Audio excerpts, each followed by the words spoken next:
Assalamualaikum warahmatullahi wabarakatuh. Saya Fadila Siva, NIM 19650055 akan mempresentasikan sedikit tentang vaksin user tester, gambaran dari project praktikum PBO saya. Saya akan menjelaskan sedikit tentang latar belakang mengambil judul ini, yaitu tentang pentingnya riwayat data dari pengujian dan pemakaian vaksin. Di dunia kesehatan, pasti akan ditemukannya sebuah penyakit yang hanya bisa disembuhkan dengan virus itu sendiri yang telah dijinakan, yaitu yang diberi nama vaksin. Vaksin itu sendiri setelah jadi tentulah diperlukan tahap uji coba kepada manusia. Terkadang sebuah vaksin cocok dengan sebagian orang namun tidak cocok dengan sebagian orang lainnya. Oleh karena itu dibutuhkanlah sebuah aplikasi untuk mengumpulkan data-data tentang penggunaan vaksin tersebut, yang membuat reaksi setelah vaksin disuntikan hingga status akhir dari pengguna vaksin tersebut, di mana penginputan dilakukan secara modern menggunakan aplikasi terstruktur dan tidak lagi menggunakan cara lama, yaitu menggunakan kertas lalu disimpan pada map. Tujuannya yaitu adalah untuk memudahkan segala sesuatu yang dibutuhkan dalam pengelolaan data penggunaan vaksin tersebut. Manfaatnya yaitu untuk memudahkan pendataan, pengamatan data, pencarian data, dan update data. Berikut adalah relation diagramnya. Nah, pada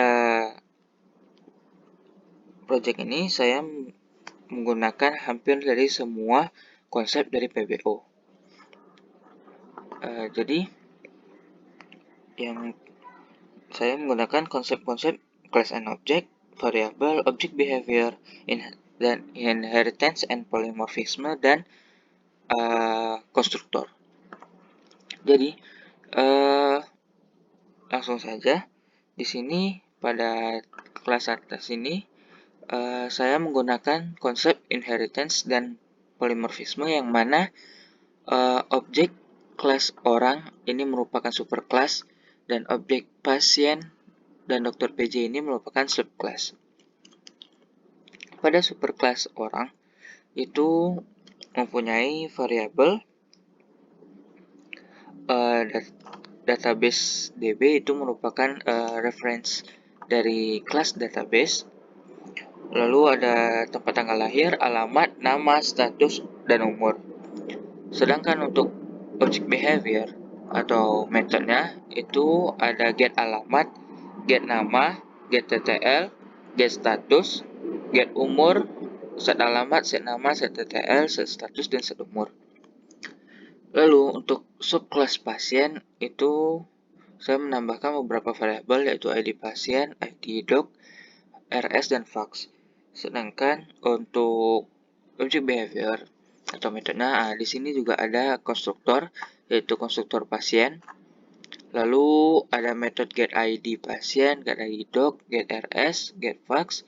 Lalu ada set ID pasien, set ID doc, set RS, set fax. Lalu ada delete pasien, insert pasien, dan update pasien.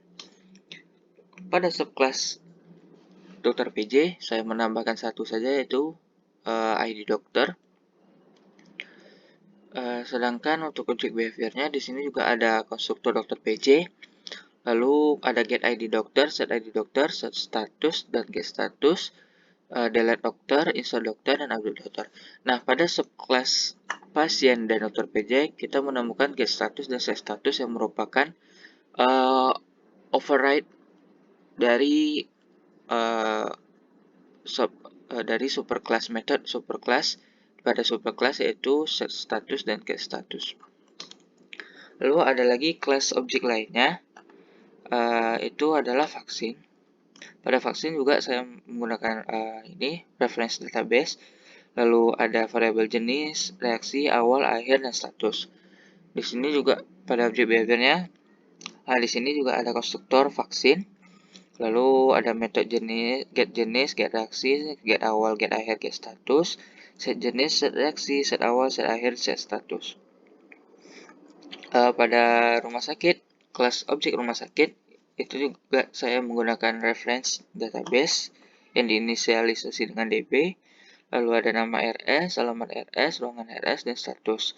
Lalu pada objek behavior di sini juga ada konstruktor get, ada get nama, get alamat, get ruangan, get status, set nama, set alamat, set ruangan, set status, lalu ada insert, delete, dan update.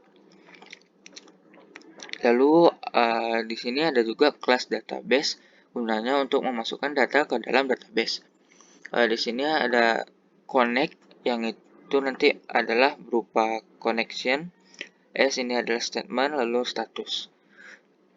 Lalu pada objek behaviornya saya menggunakan metode confirm status, delete data, insert data, dan update data. Nah, delete, insert, dan update ini akan digunakan nanti pada room kit, pasien, dokter PJ, dan vaksin. Lalu, semua ini saya hubungkan ke kelas main untuk utamanya, bagian kelas utamanya. Nah, di sini saya menggunakan PSVM tentunya, karena ini adalah kelas main. Namun, saya menambahkan beberapa metode pada kelas main ini, yaitu metode reset, metode show, dan metode show by. Nah, pada kelas main ini juga nanti akan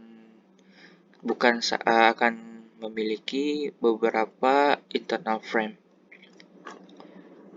Mungkin sekian penjelasan konsep dari relation diagramnya. Thank you. Semoga bermanfaat. Assalamualaikum warahmatullahi wabarakatuh.